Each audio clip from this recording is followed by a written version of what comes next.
Hi there, welcome to another edition of Busternet. Just look at my fixtures.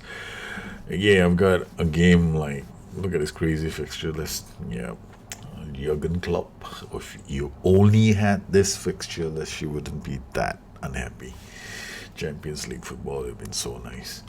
Here we are, UEFA Champions League game against Atletico at home. I have increased, given them boys an extra day rest before and after because we just came off a grueling match against the Lazio side. So we're gonna use this system for the match against Atletico. Hopefully it works. Before I head into the tactic, I'm gonna have to start planning for the future. And that includes taking a look at my scouting size of my team because we need to expand our scouting network, which is not fantastic at the moment.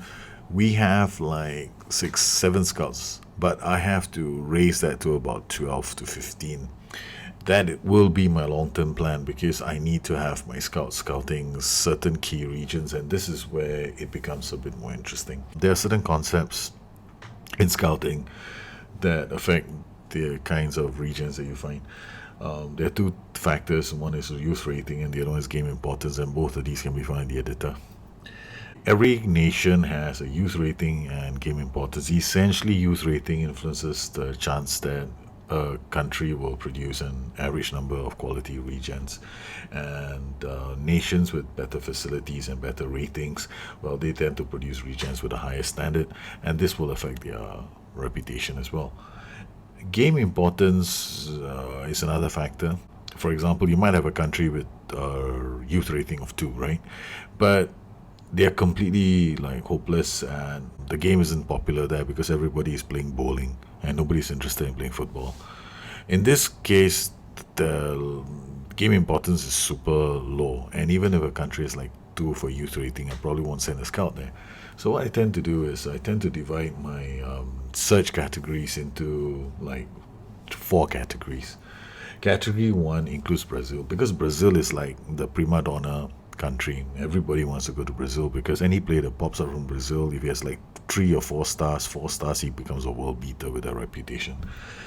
Then you've got the next category of teams within category 1, which is Argentina, Germany, Spain, Italy, France, and Russia. Now, these 6 countries, they have like 4 stars. These countries have a relatively high youth rating, and the game is also very important in those countries. So within category 1, my scouts will be focusing on Argentina, Germany, Spain, Russia, France, and Italy. We will have to keep our eyes open for regions in those countries and try and stack them up early. Um, Countries also that I will be sending scouts to will be Holland, England, Egypt, Mexico, and Nigeria. The goal here is to make sure that our knowledge of those countries is 100%. This is category 1. Naturally, players from all these countries tend to be more expensive, and I just want to build up my scouting knowledge and make sure that it's 100%. I'm actually going to be focusing more on category 2. Category 2 countries are nations with good youth rating and important to very important game importance. So there are chances that you're gonna find good talents there as well. In category 3, I will rotate, send my roaming scouts to all these countries as well to build up my knowledge there because you will you will find people in countries like Sweden, Greece, Czech Republic. And finally, category 4. Now, category 4 are countries which are 2 stars, I think, in terms of their youth ratings. But the game is important. In some countries, it's very important. So, you've got, we all know that there are players that play in the Premiership when they come from Albania or Serbia and Montenegro. And we know Slovakia produces great regions as well. Belarus, you're gonna find 4 stars and 5 stars in Belarus. Okay, and I won't say they will happen every single day, but there's a chance that they will pop up from Belarus. And if you don't scout Wales, we all know where Gareth Bale comes from, right? So it's kind of obvious that we want to focus some of our assets there. So my goal is going to be to make sure that I cover these countries in general, build up my scouting knowledge there. And this means that my number of scouts is too low. The one thing you want to make sure when you hire a scout is adaptability. You want your scouts to be able to, especially the roaming scouts, you want your scouts to be able to run around and be adaptable moving from one country to another country. The second thing you want to do is to make sure that you try to find scouts who have knowledge that they already have acquired, and this becomes part of your scouting knowledge. This expands your scouting knowledge. You can go from 10 to 14, 20. I've gone as high up as about 50%. I don't think it's possible to hit 100%. I know people have tried, but I don't want to spend my FM career trying to expand my scouting knowledge as the end all of the game. So this basically is going to be my plan for scouting this season. So I'm going to get some scouts, hire them, and yes, some people suggest that you want to find scouts that play to your formation and stuff like that. I'm not. I'm okay. Yeah, it might help. I don't consider it a priority at the moment for myself. And I have managed to find some quality players in my time playing the game, and I hope to find some more. And I don't think I will do it within the first two seasons. I'm looking forward to the fourth and fifth season because that's when it actually happens. I won't be like spending every single moment waiting for quality regions to come on specific dates of the year, because people say that there's a specific date for almost every single country in the game. Like some may cite February, I think, for some countries, and other countries is September, and some other countries is December. I don't want to play the game like that as well. So I'm going to let my scouts do all the work, and when they come back, they tell me. That's about it. And of course, you want to set your filters up right as well. All right, it's time for me to hop over to the game, take a look at the 4-3-1-2, and I think something needs to be done. There'll be one or two changes. Firstly, Baselli. Probably won't be using him in this match, even though he's got really good passing. I just need to have more ball winners in midfield. So Benassi will move to the center here, and on the flank will probably be Matteo Flamini, because he's a hard man. Okay, so that basically should set things up. I also have the option of using this guy, who's got 13 for tackling and is pretty okay. First touch 14. Okay, wait a minute. We'll probably bring this guy into the team and give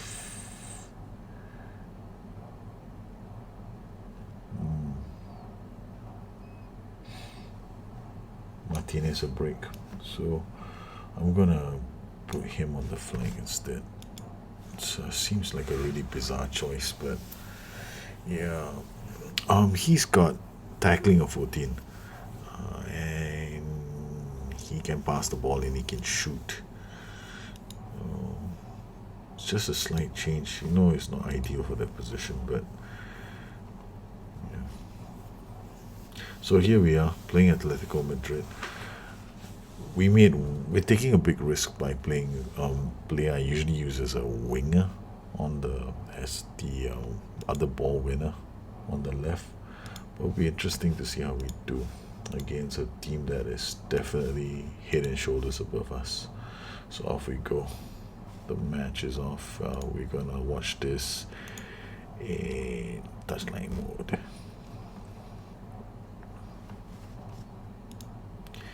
And key highlights. Match stats. Okay. Click. Please don't pick. Oh. Okay, Click has picked up a yellow card. That was fast. Philip Luis is injured. That's their left back. Ooh, even more attacking down the left flank. Hang on a minute. Arturo Vidal is playing as a left-sided midfielder. Okay, that's challenging. Bruno Perez with a cross, and Juan Frank has scored an own goal. Yes. Oh my goodness. Juan Frank must have been confused because he normally play. Oh wow. What a start. This is very unfortunate. Juan Frank tried to clear the ball but headed it back into his own net. They're still going to play control and structured. That was unfortunate for Atletico Madrid.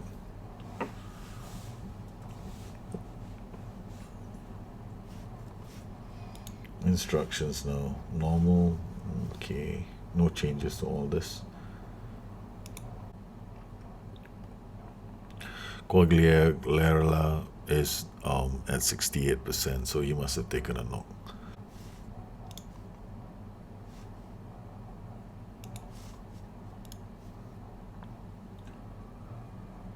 So let's look at Sanchez Mino and make sure that he's doing okay at the back at this position. He's 6.9, which is quite good actually, considering the fact that I didn't expect him to play that well in that position. But yeah, okay. Finn Bogason is still 6.6. Alright, we want to see if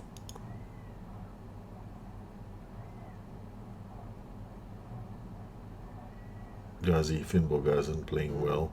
Finds Quagliarella, who finds Pucciarelli. The boys are swarming into the box. What a goal from Sanchez Mino.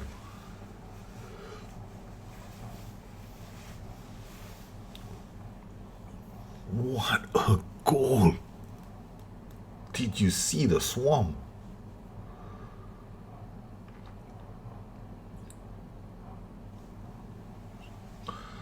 Torino have scored their second goal and probably one of the best goals I've ever scored.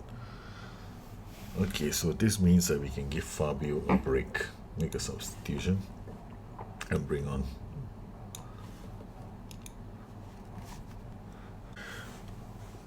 All this has been quite a match. Really excited with the way we scored our second goal. Players are showing a lot of they're wearing down quite quickly. So 90th minute, we've almost won this match. Yes, we have. That's the end of the match. That was really a good performance from Torino. Our second goal is especially exciting.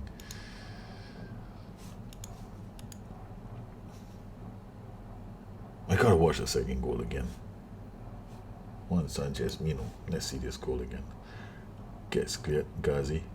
Interception again. And this is how we swarmed the box. Pucciarelli. Look at the amount of passes. Sanchez Mino in the perfect place at the perfect time to score that winner. Our Champions League season has gotten off to a fantastic start with a win from Torino at home, beating Atletico Madrid. It's a pity we couldn't record wins after that Champions League game. We followed that up with a goalless draw to Sampdoria, where they had the lion's share of possession. We had quite a good few shots, but we just couldn't break them down. Perugia, well, they were easy, 5-2 win. We could have scored even more than that.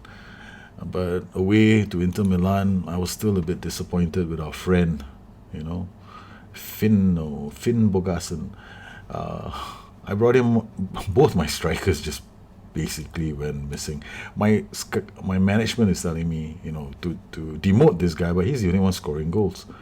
And if you look at Finn Bogason, I mean, the stats just tell me, okay, this guy, yeah, he should be the one to be playing in that position. He's not bad. He's got pretty average stats, but somehow or another, he is missing that bite in front of goal. He snatches at his shots, and he doesn't do well.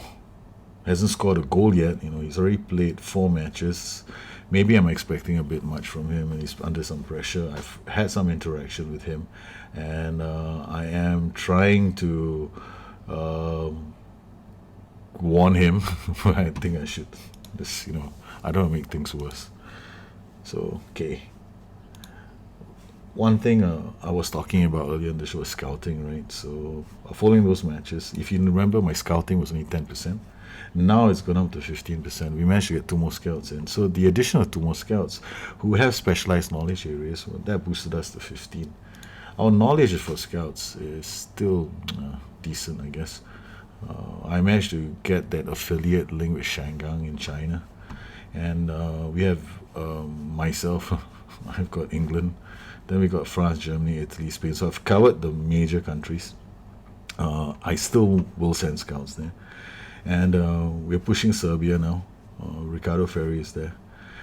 These guys were on rotation, so I stopped that, and I'm gonna focus back on the smaller countries that I alluded to earlier. I'm redoing my assignments, so my assignments have all been set up differently. So what I've done is hot prospects. I am only looking for hot prospects, so they've been sent to specific countries. So if you want to check this out, like details, this guy's in Belgium. One thing I'm going to be looking at is our training facilities as a club. I don't think our training facilities are top notch. We've improved the youth facilities. They'll be completed by the 13th of October. I do plan on spending more money and getting the board to improve the training facilities as well, but I'll wait until that is done. There are certain discrepancies in my wages. Okay, first thing I did was this rotation. There's a player sitting at £60,000 for rotation players. That is Matthew Flamini. Without him, this will drop a lot. I try to maintain key players at about 42,000, and my first team I try not to get it past 35k. That's a maximum I'm willing to pay. However, the board has given me like allowed basic wage for key players to be 93, and the first team to be 70 and 43. For now, I'm keeping a tight rein on this. At the moment, we are still doing well financially, but I plan to improve our finances so that we can do a lot better. Okay, here we are. It's the match against Salzburg, Torino. What do I do? Playing away from home. Okay, now I will make some changes during the course of the game. You see, the thing is, when you're playing away from home, and I've been facing a lot of 4-3-3 formations, and I found that these guys, they love to drive me down the flank with pace. And that really pisses me off because they can score goals on the break. And I find it hard to, sometimes counter what they're doing. Instead, I've managed to win a few games, like 5-2 win against Perugia. Both goals came from the flanks. So I know that there's something I need to do. And I generally try to do them in-game before I decide. So I need to see a pattern first. Okay, here we go. I've got another chance to do it. Okay, we got Juricin coming from their left flank. That means he's attacking my right flank, where Bruno Perez is also attacking. This means that this flank is under pressure. Now, this guy is definitely attacking. There's no two ways about it. And he's supported by Aneke, who also looks like he's a bit more than just a box-to-box. He might even be a box-to-box midfielder or central midfielder on support. This guy looks like he's on support. And it's probably, yes, he is. He's got this guy called Schmisch, who looks like he's an attacking fullback, and he's going to overlap. So their plan is to push these three guys up. This guy's going to overlap, and these guys can either cut in to score, or they can launch attacks from here with a long ball up to this guy, who will be able to find this guy and this guy in the box, which means trouble for me. So we are not going to look for overlap.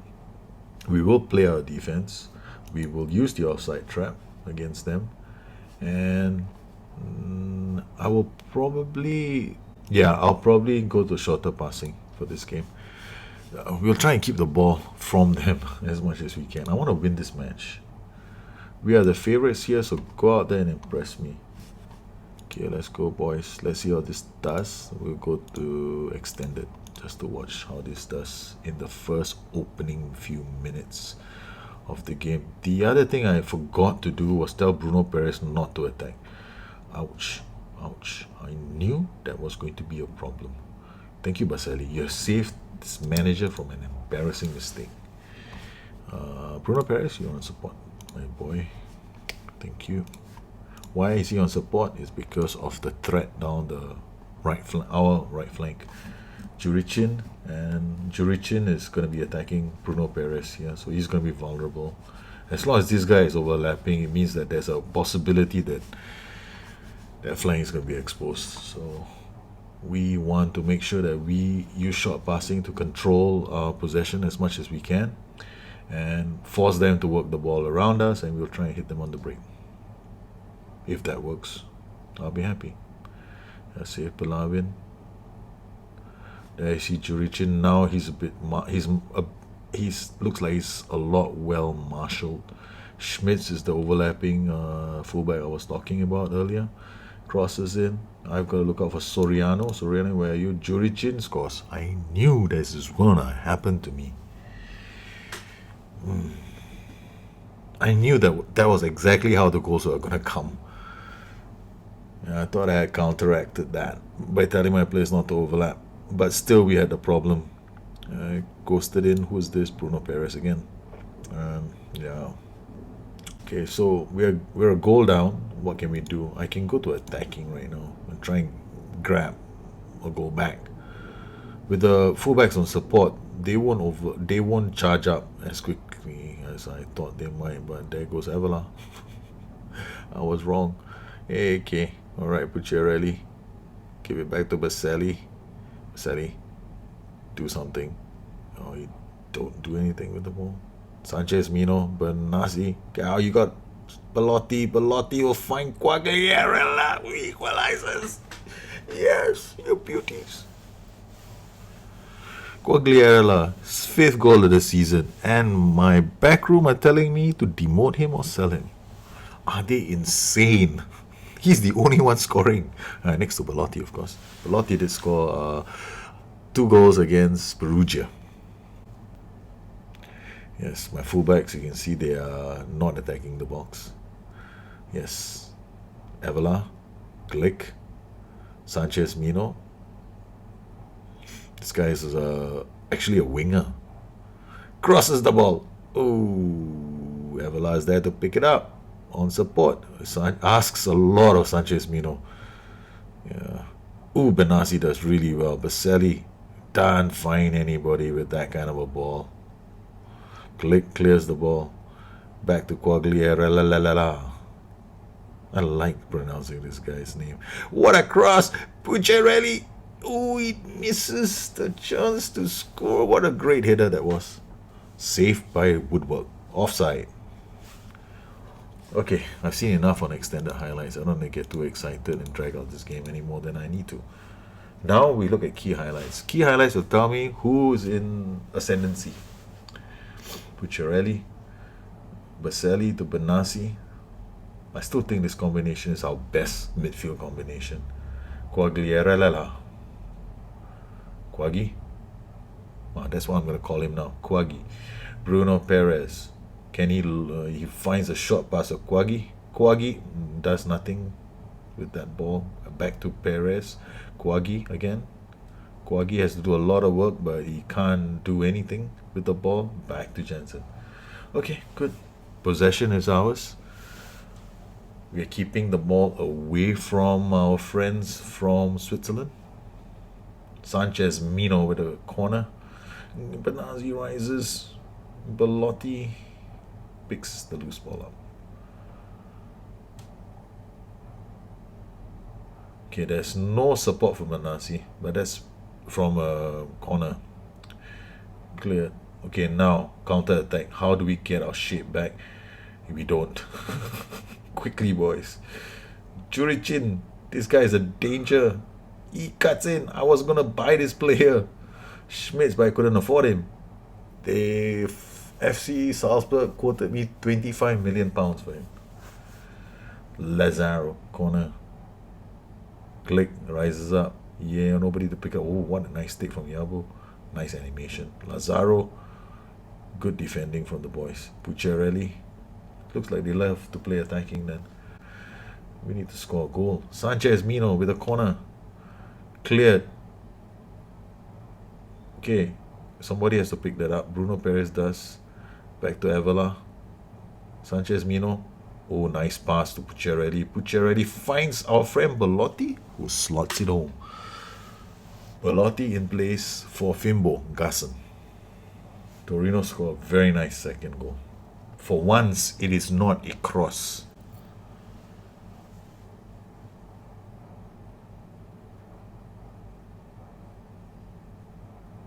(2-1), 38-55. We're still controlling possession. I'm not going to change my stance. I'm going to stay on attacking mentality and take a long, hard look at Camel Glick, our captain, who's at 6.5. isn't the worst. Yeah, that's true. Calm. Things are going well, but I know you're capable of better. Okay, Quaggy to Sanchez, Mino to Baselli. Now I'm going to be looking at several players. Camille Glick is the first one. Baselli, corner. They rise up. Pucciarelli knocks it back. Oh, Stankovic gets to get to the ball easily. Okay, long boot out. Bruno Perez hits it back to Jensen, who will play back to Baselli. Confidently, these boys are tick-tocking the ball around on short passing, but then they lose the ball to Yassin Pelivan. No more compliments for my team. Zero. I'm not complimenting them at all anymore. Okay? They seem to, every time I compliment my team and say, oh, what a nice passage of play, they screw things up. So from now onwards, I don't compliment them anymore. And Camel is dropping to 6.4. Concerns rising up now for me because I don't like to see that in players, especially when you're leading. If you're leading and one of your players is dropping to 6.4, while everybody else is going up, you really need to start paying attention. And I might have to make a change. Benassi, he's on a yellow. Find Sanchez Mino with one of those trademark cross-field intercontinental ballistic missile passes. Belotti has the pace. Can he pass? And hits the upright. You schmuck. Okay, 6.4 for Camel Glick. Who can I bring on for him? Wasil Prima, but we are only leading by 1 goal. I've got to keep my captain up. 6.5, 6.6. He's getting better. Alright, good. He's having a pretty average game. 6.6. Okay, but if he drops to 6.3, that's when I start getting worried. 6.6 is the average, and I'll keep him if it's 6.6. Bruno Perez is injured. We're going to make a substitution. I'm going to bring on Marco Moscati because Bruno Perez is he's also complacent during the game. So Sanchez Mino out to Danilo Avila, who does some kind of a strange acrobatic cross. Benassi, do you have options? Yes, you do. Moscati comes in, fresh legs with a cross to Pucciarelli, who heads it, and Stankovic easily saves that. I'm nervous. It's 2-1. We're not playing extremely well. We could be playing a lot better because we've only had one clear-cut chance. We had 7 on target. That's useless. I mean, I'm looking at the chances we've crafted. They're okay at best.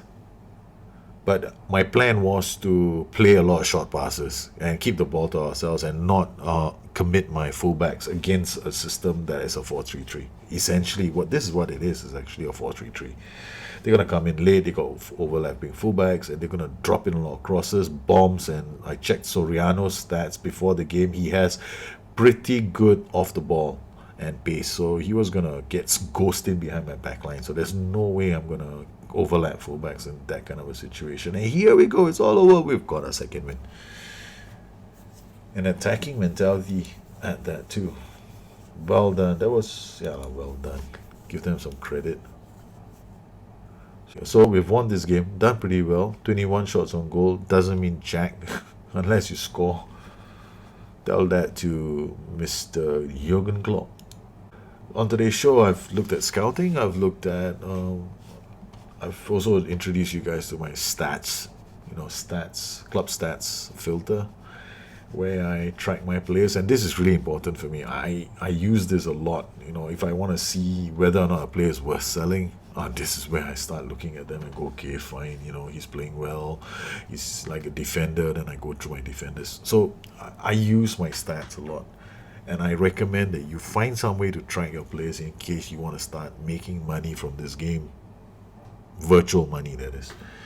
Well, I hope you guys enjoyed this edition of the Torino Diaries. It's a different twist on the show. It comes from all the questions you guys have been asking me and requests that I add a different flavor to the show, and I've done that.